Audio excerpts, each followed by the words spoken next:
नमस्कार भक्तों, आपका स्वागत है राधा वॉयस चैनल पर। आज की यह कथा बहुत ही पवित्र, अत्यंत चमत्कारी और दुर्लभ है। कहा जाता है कि जो भी व्यक्ति दीपावली की यह व्रत कथा श्रद्धा और विश्वास के साथ सुनता है, उसके घर में माँ लक्ष्मी का सदा के लिए निवास हो जाता है। तो भक्तों, वीडियो को पूरा अवश्य सुनिए, क्योंकि आज हम जानेंगे कैसे दीपावली के दिन माँ लक्ष्मी स्वयं पृथ्वी पर आती हैं, क्यों दीपदान किया जाता है और किस प्रकार एक गरीब ब्राह्मण परिवार को इस व्रत से मिला अनंत सुख और धन। जो भी महिला या पुरुष इस कथा को पूरा सुनता है, उसके घर में माँ लक्ष्मी साल भर निवास करती हैं। तो भक्तों, चलिए आरंभ करते हैं यह पवित्र दीपावली व्रत कथा, जो स्वयं भगवान विष्णु और माँ लक्ष्मी के संवादों में छिपी है। प्रथम अध्याय। जब माँ लक्ष्मी हुई। अदृश्य बहुत समय पहले की बात है, जब देवताओं और दानवों के बीच निरंतर युद्ध हो रहा था। देवताओं की हार पर हार हो रही थी, क्योंकि देवी लक्ष्मी स्वर्गलोक से अदृश्य हो चुकी थीं। जहां लक्ष्मी नहीं, वहां ऐश्वर्य नहीं, सुख नहीं और शांति नहीं। इंद्रदेव दुखी होकर भगवान विष्णु के पास गए और बोले, हे प्रभु, जब तक लक्ष्मी माता हमारे बीच थीं, स्वर्गलोक में आनंद था, शांति थी, वैभव था। अब सब कुछ नष्ट हो गया है। आप ही बताइए, अब क्या करें? भगवान विष्णु ने कहा, हे इंद्र, लक्ष्मी जी केवल वहीं निवास करती हैं जहां पवित्रता, सत्य, सेवा और भक्ति का वातावरण होता है। जब लोग लोभ, क्रोध और पाप में डूब जाते हैं, तो लक्ष्मी स्वयं उस स्थान को त्याग देती हैं। इंद्रदेव बोले, तो क्या माँ लक्ष्मी अब कभी लौटेंगी? विष्णु मुस्कुराए और बोले, हाँ, वह लौटेंगी, परंतु तब जब देवता और दानव मिलकर क्षीर सागर का मंथन करेंगे। उस दिन जब समुद्र से अमृत निकलेगा, तभी प्रकट होंगी धन, ऐश्वर्य और सौंदर्य की देवी माँ लक्ष्मी। दूसरा अध्याय। समुद्र मंथन और लक्ष्मी। प्रकट होना। देवताओं और दानवों ने क्षीर सागर का मंथन आरंभ किया। पहले निकला घोर विष, जिसे महादेव ने अपने कंठ में धारण किया। फिर रत्न, कल्पवृक्ष, कामधेनु और अंत में एक दिव्य आभा से भरा कमल प्रकट हुआ, जिस पर विराजमान थीं माँ लक्ष्मी। उनकी आभा से तीनों लोक आलोकित हो उठे।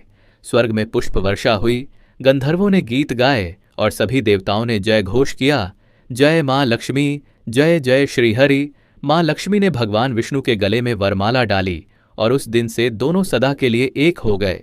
वह तिथि थी कार्तिक अमावस्या और उसी दिन से यह पर्व दीपावली कहलाया।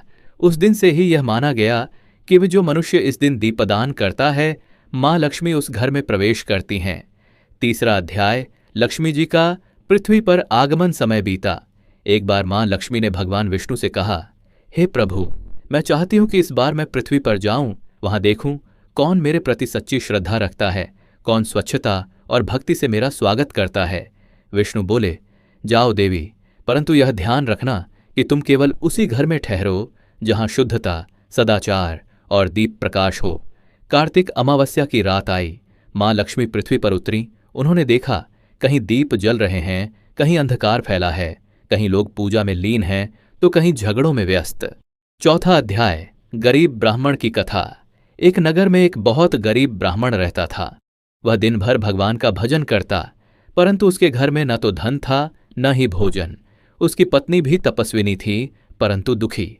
दीपावली की रात आई। पत्नी ने कहा, स्वामी, आज सबके घरों में दीप जले हैं, सभी ने लक्ष्मी पूजन किया है, परंतु हमारे घर में तो तेल तक नहीं है।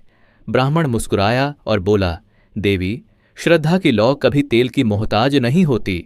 हमारे मन का दीपक यदि जलता है तो माँ लक्ष्मी अवश्य आएंगी। उन्होंने मिट्टी के छोटे से दिए में घी का एक बूंद रखा और माँ लक्ष्मी का नाम लेकर दीप जलाया। वह दीप पूरी रात बिना बुझाए जलता रहा। रात के तीसरे प्रहर में माँ लक्ष्मी वहां पहुंची। उन्होंने देखा, गरीबी के बावजूद वह घर स्वच्छ, पवित्र और भक्ति से भरा है। वह बोली, जहां सच्चा भाव है वहीं मेरा वास है। और उन्होंने उस ब्राह्मण को आशीर्वाद दिया, तेरे घर में अब कभी अभाव नहीं रहेगा। सुबह जब ब्राह्मण उठा तो देखा कि घर सोने के सिक्कों और रत्नों से भर गया है। उस दिन से नगर में प्रसिद्ध हो गया कि जिस घर में दीपावली की रात सच्चे भाव से दीप जले, वहां लक्ष्मी सदा के लिए बस जाती हैं। पांचवां अध्याय। दीपदान का रहस्य। माँ लक्ष्मी ने स्वयं कहा था, मैं उसी घर में निवास करती हूँ जहां दीपक का प्रकाश हो, जहां मन का अंधकार मिटाया जाए, जहां क्रोध नहीं, करुणा हो। इसलिए दीपावली की रात को केवल घर ही नहीं, मन को भी उजाला देना आवश्यक है, क्योंकि दीप का अर्थ है अज्ञान का नाश और ज्ञान का प्रकाश। जो व्यक्ति दीपदान करता है उसके जीवन से दुर्भाग्य दूर हो जाता है, और जो दीप दूसरों के लिए जलाता है उसका जीवन स्वयं उजाला बन जाता है। छठा अध्याय, व्रत विधि और नियम। दीपावली के दिन प्रातः स्नान कर घर की स्वच्छता करें, फिर मां लक्ष्मी और भगवान विष्णु का ध्यान करें। घर के मुख्य द्वार पर शुभ लाभ लिखें, परंतु मन में अभिमान न हो, क्योंकि लक्ष्मी नम्रता की प्रतीक है। रात के समय चौमुखी दीपक जलाकर पूजा स्थल पर रखें, कथा सुनें, आरती करें और यह प्रार्थना करें, हे मां लक्ष्मी, जैसे आपने उस गरीब ब्राह्मण को सुख दिया वैसे ही हमारे घर में भी अपना निवास बनाएं। सातवां अध्याय, मां लक्ष्मी का संदेश। कथा के अंत में मां लक्ष्मी ने कहा, जो इस दीपावली व्रत कथा को श्रद्धा से सुनता है वह कभी निर्धन नहीं होता। उसके घर में मेरे साथ साथ विष्णु का आशीर्वाद भी रहता है। मैं धन तो देती ही हूं, परंतु उससे भी बड़ा वर देती हूं, संतोष का, प्रेम का और शांति का। और तभी आकाश से स्वर आया, जय मां लक्ष्मी, जय श्री हरि। भक्तों, यह दीपावली केवल दीप जलाने का नहीं, बल्कि अपने जीवन में प्रकाश फैलाने का पर्व है। जैसे मां लक्ष्मी ने उस गरीब ब्राह्मण को धन्य किया, वैसे ही जो भी इस कथा को सुनता है उसके घर में वर्ष भर सुख, समृद्धि और शुभता बनी रहती है। जो भी महिला या पुरुष इस कथा को पूरा सुनता है उसके घर में मां लक्ष्मी साल भर निवास करती हैं। इसलिए भक्तों, मां लक्ष्मी की कृपा पाने के लिए सफाई, भक्ति और दीपदान, इन तीनों को अपनाइए।